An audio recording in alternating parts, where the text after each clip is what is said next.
నమస్కారం వార్తలకు స్వాగతం ముందుగా ముఖ్యాంశాలు దావోస్ లో పాల్గొన్న సీఎం చంద్రబాబు నాయుడు ఈ సందర్భంగా ప్రసంగం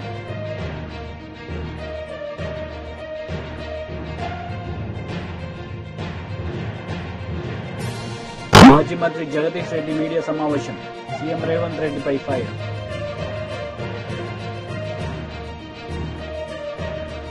దావోస్ లో సీఎం చంద్రబాబు నాయుడు పాల్గొన్నారు ఈ సందర్భంగా ఆయన ప్రసంగించారు అవునా కాదా that is the vision I have given దానికి నేను మీ ఫైల్స్ మోసకపోయాను మీరు గుర్తుపెట్టుకోవాలి అంటే ఒక్కొక్క ఇంజనీరింగ్ కాలేజ్ ఫైల్ తీసుకొని ఒక మెడికల్ కాలేజ్ ఫైల్ తీసుకొని నాకేం అవసరం లేదు ఢిల్లీలో వాళ్ళ దగ్గరికి పోయి వాళ్ళకు భోజనం పెట్టి డిన్నర్లు ఇచ్చి అడుక్కొని మీరు మాకు ఇవ్వండి ఇవి అని చెప్పారు ఎందుకంటే ఫ్యూచర్ చూశాను కాబట్టి ఆ రోజు మీకు చేశాను అవన్నీ రెండోది మీరు చూస్తే ముఖ్యమంత్రులు అంటే పెత్తందారులుగా ఉంటాం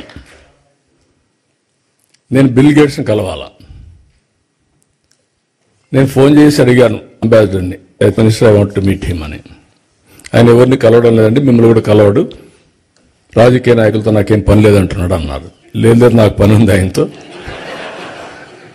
ఒక 10 నిమిషాలు ఇమ్మనండి అన్న సరే అవసరమైతే మీరు రండి కాక్టైల్ పార్టీ ఉంది అందులో జాయిన్ కామన్నారు నేను వచ్చి కాక్టైల్ పార్టీకి వచ్చి నెక్స్ట్ డే పేపర్లో హెడ్లైన్స్ వేసి ఈయన కూడా పార్టీలో చేరిపోయాడని కరెక్ట్ కాదండి ఓన్లీ 5-10 మినిట్స్ కావాలని చెప్పి అడిగాను ఇచ్చాడు దానికి 3 రోజులు ప్రిపేర్ అయ్యాను ప్రిపేర్ అయ్యి విజన్ డాక్యుమెంట్ విజన్ చేసి ఒకటే మాట చెప్పాను నేను ఆయనకి నా దగ్గర కూర్చున్నాడు ఇదే మరిగా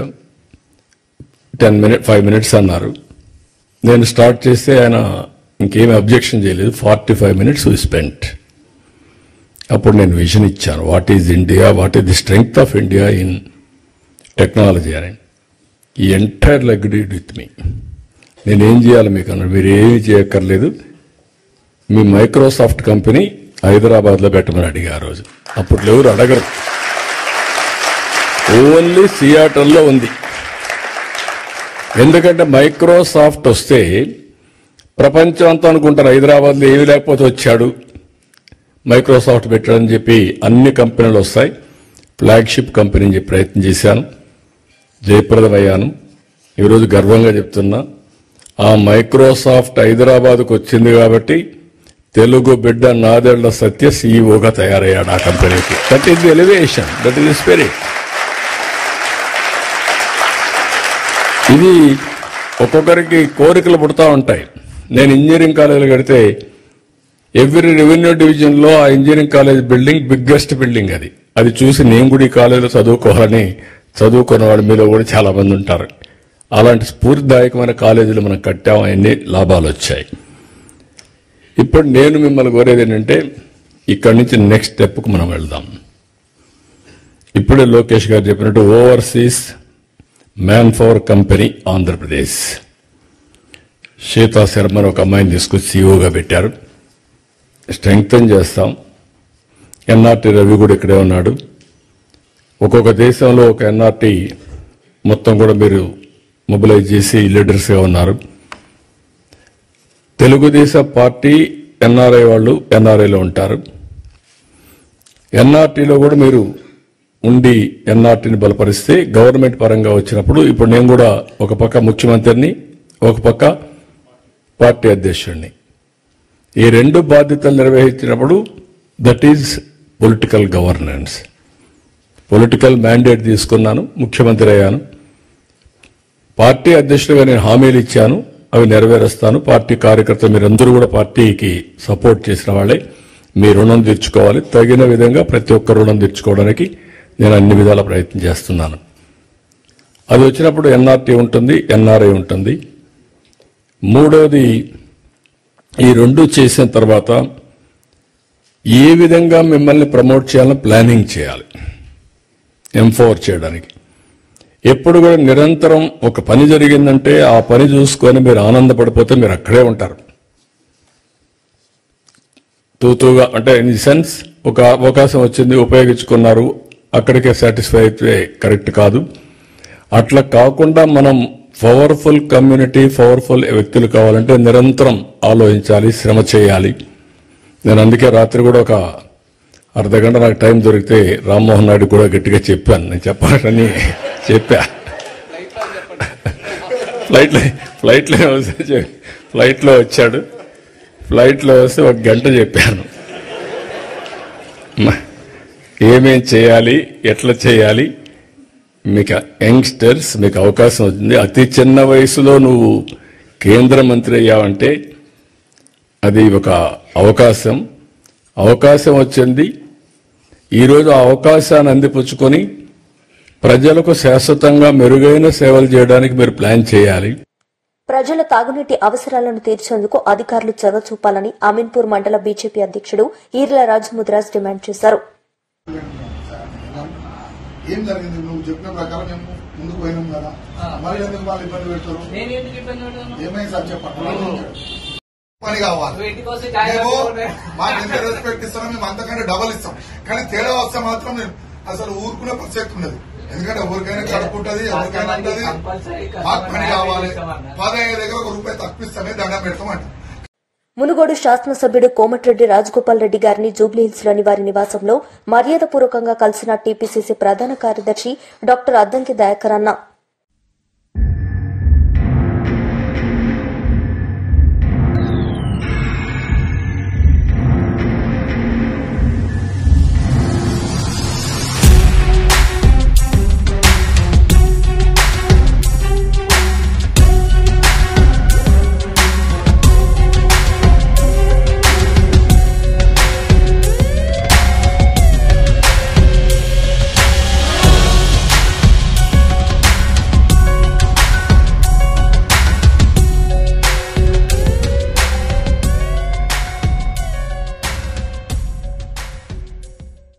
దావస్ లో మంత్రి లోకేష్ పాల్గొన్నారు. ఈ సందర్భంగా ఆయన ప్రసంగించారు.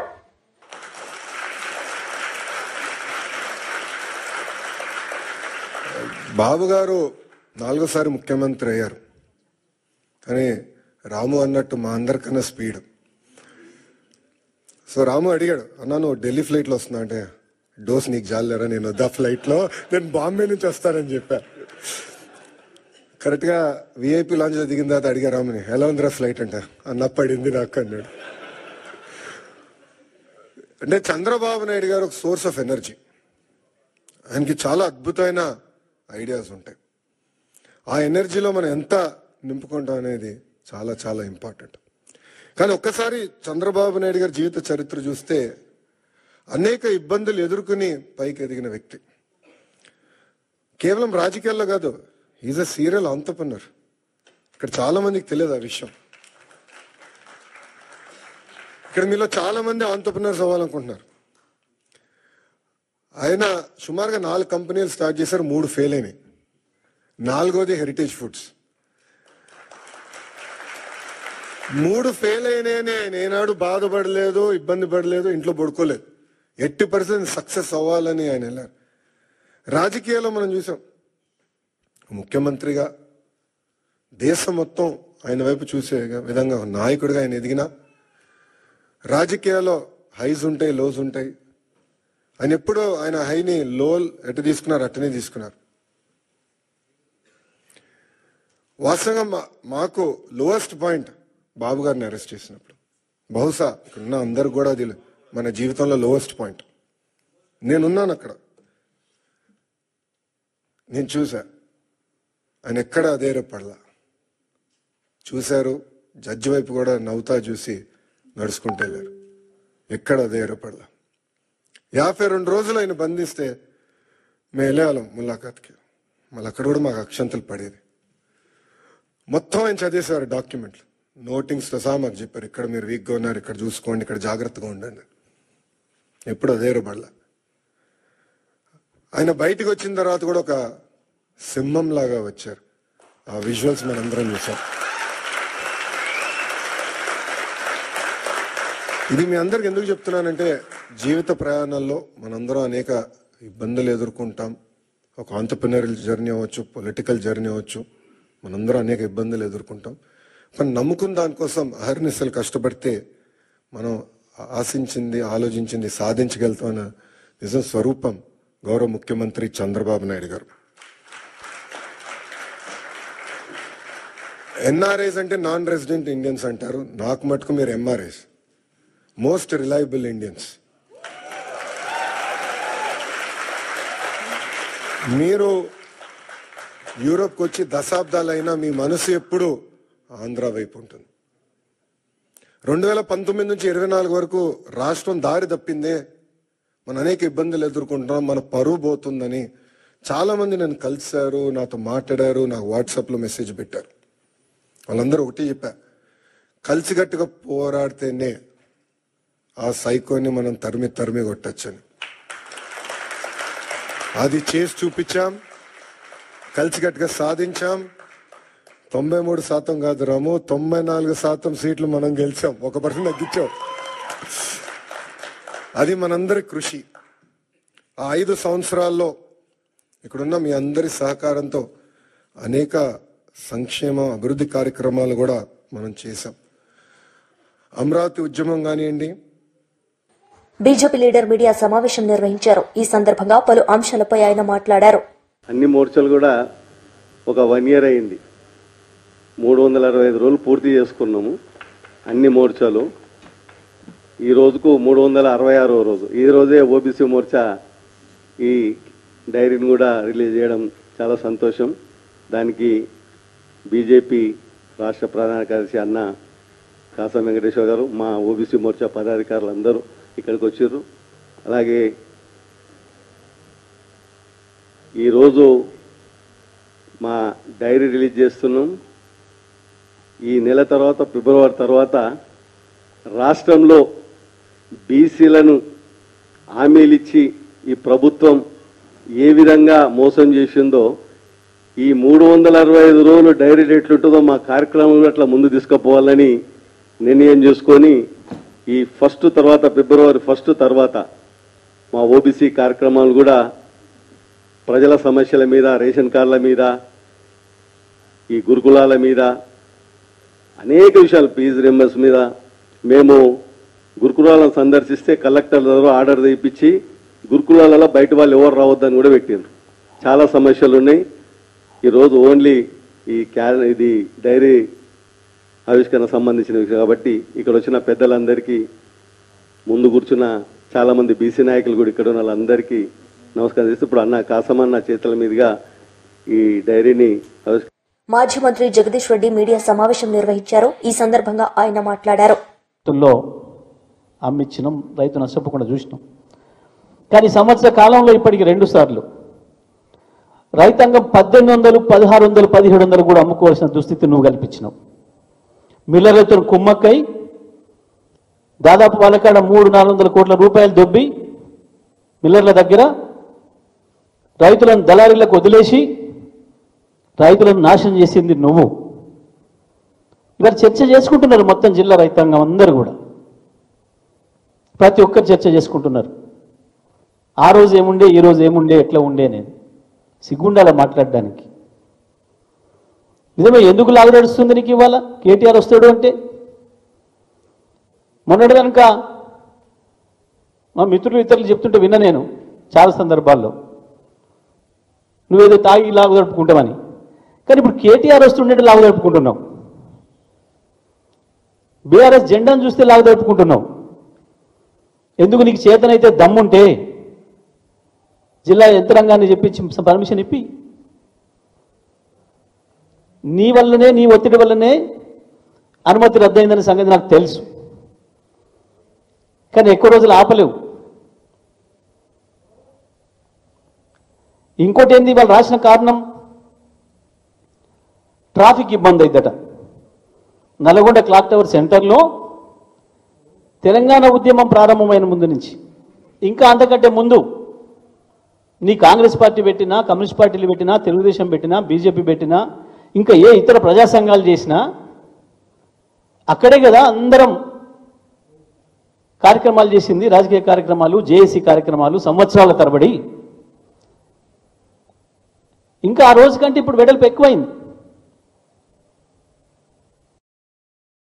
ఇప్పుడు పార్కింగ్ ప్లేస్ కూడా ఎక్కువ వచ్చింది. దేనికి భయపడుతున్నావు? ఎందుకు తప్పుడు రాతలు రాయించి వంకర రాతలు రాయించినావు? అయినా ఇంకో మాట కూడా అడుగుతున్నా నేను, ముఖ్యమంత్రి, డిప్యూటీ సీఎం, ఇతర మంత్రులు ఇక్కడ హైదరాబాద్ నడిబొడ్డులో ఈడీ ఆఫీస్ ముందర ధర్నా చేయడానికి అనుమతి వస్తుందట, ట్రాఫిక్ ఇబ్బంది లేదట. రాజ్భవన్ దగ్గరికి కిలోమీటర్ కొద్దీ పాదయాత్ర చేసుకుంటూ ఇంతమంది హంగామాతోని సెక్యూరిటీతో పోయి చేస్తే ఇబ్బంది కాలేదట ప్రజలకి ధర్నాలు చేస్తే. కేవలం నల్గొండ క్లాక్ టవర్ సెంటర్లో బీఆర్ఎస్ పార్టీ రైతుల తరఫున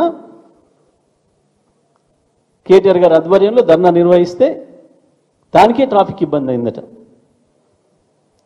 హైవే మీద వచ్చిపోయే వాహనాలకు ఇబ్బంది అయిందట.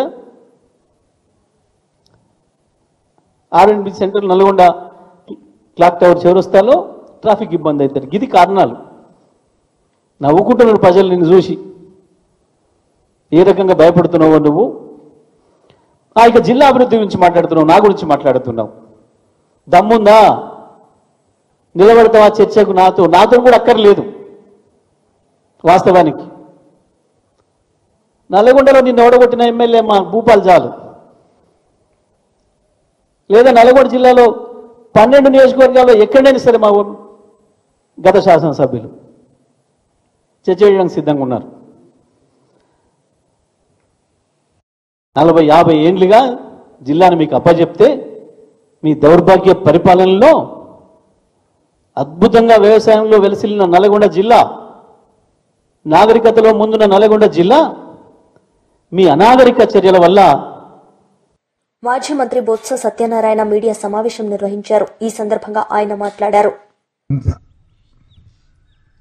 బహుశా అది అనుకోవడం డిసెంబర్లో 2020 జరిగి ఉంటుంది అనుకుంటా. రామతీర్థాల్లో దేవాలయంలో కొండ పేరున్న రాముడి విగ్రహానికి వచ్చి ఆ రోజు కొంతమంది దొండలు, అన్నోన్ పర్సన్స్ తల ఛేదించిన దానికి అది తీసుకొచ్చి ఆ చెరువులో పక్కనున్న ఆ చెరువులోనూ నృత్యులను అక్కడ పడివేసి అది సంఘటన. దాని మీద పెద్ద ఎత్తున నిరసనలు వచ్చాయి. ప్రజా సంఘాలు కానీ, ఆధ్యాత్మిక సంఘాలు కానీ, హిందూ తత్వాలు కానీ, పెద్ద పెద్ద మత సంబంధించిన వారు కానీ, పెద్దలందరూ కూడా, సాక్షాత్ అన్ని పార్టీలు, రాజకీయ పార్టీలు అందరూ కూడా దాని మీద స్పందించారు. మేము కూడా దాన్ని పూర్వపరాలు తీసుకుంటూ దాని మీద తక్షణమే ఎవరైతే చేశారో వాళ్ళని చర్య తీసుకోవాలని చెప్పి మేము కూడా డిమాండ్ చేస్తాం. తదుపరి అప్పుడున్న పోలీస్ అధికారులతో ఒక కమిటీని కూడా, ఒక ఎంక్వైరీకి ఒక కమిటీ కూడా, ఒక 3 అధికారులతో కమిటీని కూడా వేయడం కూడా జరిగింది. వాళ్ళు కూడా పర్యవేక్షించారు. ఫైనల్గా ఏం తేల్చారంటే, ఒక వ్యక్తిని మీద ఈ అభియోగాన్ని ఆపాదించి ఆ వ్యక్తిని A2 కింద పెట్టి మిగతా వాళ్ళని ఇన్వెస్టిగేషన్ చేస్తున్నాము ఇంకా అని చెప్పని ఆ వ్యక్తిని ఇంట్రాగేట్ చేసి ఛార్జ్షీట్ పెట్టడం జరిగింది. ఛార్జ్షీట్ పెట్టారో లేదు ఇంకా ఐ డోంట్ నో, ఇంకా నాకు ఐడియా కరెక్ట్గా నాకు ఐడియా లేదు. జరిగింది.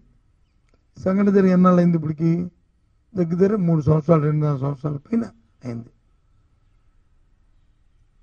మొన్నటి రోజున ఆ కేసులో ఉన్న ఎవరైతే A2గా ఉన్న వ్యక్తికి సాక్షాత్తు ఆ దేవస్థానం ఎవరైతే వంశపారంపర్య మరి చైర్మన్గా ఉంటున్న అశోక్ గబ్జా చేతి మీదుగా స్థానిక ప్రజాప్రతినిధులు అందరూ కలిపి 5 లక్షల రూపాయలని ఎవరైతే ముద్దాయిగా ఉన్న వ్యక్తి ఉన్నారో అతనికి ఇవ్వడం జరిగింది.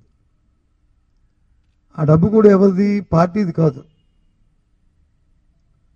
ముఖ్యమంత్రి సహాయ నిధి నుంచి. అయితే మీరెందుకు ఇప్పుడు మీరు మాట్లాడుతున్నారంటే, నేను అడుగుతుంది ఒకే ఒక్క ప్రశ్న సూటిగా ఈ ప్రభుత్వాన్ని.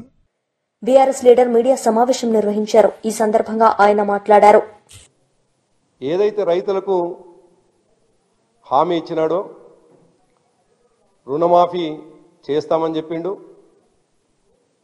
రైతు భరోసా ఎట్లాంటి ఆంక్ష లేకుండా 15,000 రూపాయలు ఇస్తాని, అదేవిధంగా రైతులకు సంబంధించినటువంటి అనేక హామీలు ఇచ్చినటువంటి రేవంత్ రెడ్డి ఇవాళ ఆ హామీలు ఎందుకు నెరవేర్స్తలేవు అని అడగడానికి సంవత్సర కాలం ఎదురు చూసి ఇవాళ ప్రజల ముందుకు, రైతాంగం ముందుకు, రైతాంగాన్ని అప్రమత్తం చేయడానికి వెళ్తున్నటువంటి సందర్భంలో ఇవాళ భయపడుతున్నటువంటి ఈ కాంగ్రెస్ ప్రభుత్వము, భయపడుతున్నటువంటి రేవంత్ రెడ్డి ప్రభుత్వము, కేటీఆర్ గారు బయటికి వెళ్తుండంటేనే ఇవాళ వణుకు పుడుతున్నది. కేటీఆర్ గారు ప్రజలకు మీరిచ్చినటువంటి హామీలని గుర్తు చేస్తుండంటేనే వాళ్లకు ఒక విధమైనటువంటి భయం కనిపిస్తున్నది. అటువంటి సందర్భంలో మొన్నటికి మొన్న షాబాద్లో రైతు ధర్నా చేస్తే వేలాదిగా వచ్చినటువంటి రైతులని, ఆ రైతు చైతన్యాన్ని, రైతుల నుంచి వచ్చినటువంటి రియాక్షన్ని చూసినటువంటి రాష్ట్ర ప్రభుత్వం ఇవాళ నల్గొండలో చేసేటువంటి 21వ తేదీన నల్గొండలో చేసేటువంటి రైతు ధర్నా కార్యక్రమాన్ని అనుమతులు ఇవ్వకపోవడం దుర్మార్గం. నిజానికి ఎప్పుడు మేము దీక్షలు చేద్దామన్నా, ఎప్పుడు ధర్నాలు చేద్దామన్నా కోర్టులను ఆశ్రయించే పరిస్థితి. గతంలో మహబూబాబాద్లో ధర్నా చేస్తామంటే కూడా ఆంక్షలతో కూడినటువంటి ఆనాడు వాళ్ళు ప్రభుత్వమేమో అనుమతులు నిరాకరిస్తే చివరికి కోర్టుకు వెళ్ళి అనుమతులు తీసుకొచ్చేటువంటి పరిస్థితి. చివరికి వాళ్ళ నల్గొండ రైతు ధర్నా కూడా, నల్గొండలో నిర్వహించాల్సినటువంటి రైతు ధర్నా కూడా ప్రభుత్వం అనుమతి నిరాకరిస్తే ఇవాళ కోర్టుకు వెళ్ళాం. మాకు కోర్టులపైన నమ్మకం ఉన్నది, చట్టాలపైన నమ్మకం ఉన్నది. రాజ్యాంగానికి లోబడి మాత్రమే దాదాపు 14 సంవత్సరాలు ఉద్యమంలో పాల్గొన్నాం కాబట్టి రాజ్యాంగానికి లోబడి చట్ట పరిధిలో తప్పకుండా ధర్నాలు నిర్వహిస్తాం కాబట్టి కోర్టుకు వెళ్ళాం. మేము ఆశిస్తా ఉన్నాం తప్పకుండా కోర్టు మేము ప్రజాస్వామ్య పద్ధతిలో చేసేటువంటి ధర్నాకు అనుమతిస్తుందనేటువంటి నమ్మకంతో ఉన్నాం. అయితే దురదృష్టం ఏంటంటే కాంగ్రెస్ పార్టీ కూడా వాళ్ళు ప్రతిపక్షంలో ఉన్నప్పుడు కావచ్చు, ఇంకా దారుణం అధికారంలోకి వచ్చిన తర్వాత కూడా ఇదే కాంగ్రెస్ పార్టీ అధికార పార్టీగా ముఖ్యమంత్రిగా రేవంత్ రెడ్డి గారు, వారి మంత్రివర్గం అంతా కూడా అనేక సందర్భాల్లో ధర్నాలు చేసినటువంటి సందర్భం చూసినాం. 2014 కంటే ముందు ధర్నాలు చేసినారు, 2014 తర్వాత కూడా ధర్నాలు చేసినారు. ఇదే నల్గొండలో మేము ఏదైతే ధర్నా చేస్తామని చెప్తున్నటువంటి నల్గొండ క్లాక్ టవర్లో. వార్తలు ముగించే ముందు ముఖ్యాంశాలు మరోసారి. దావోస్ లో పాల్గొన్న సీఎం చంద్రబాబు నాయుడు, ఈ సందర్భంగా ప్రసంగం.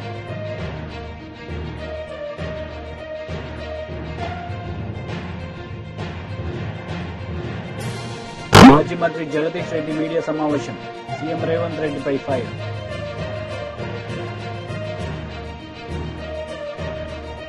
ఈ వార్తలు ఇంతటితో సమాప్తం. తిరిగి ప్రసారమయ్యే వార్తల్లో మళ్లీ కలుద్దాం. అంతవరకు సెలవు. నమస్తే.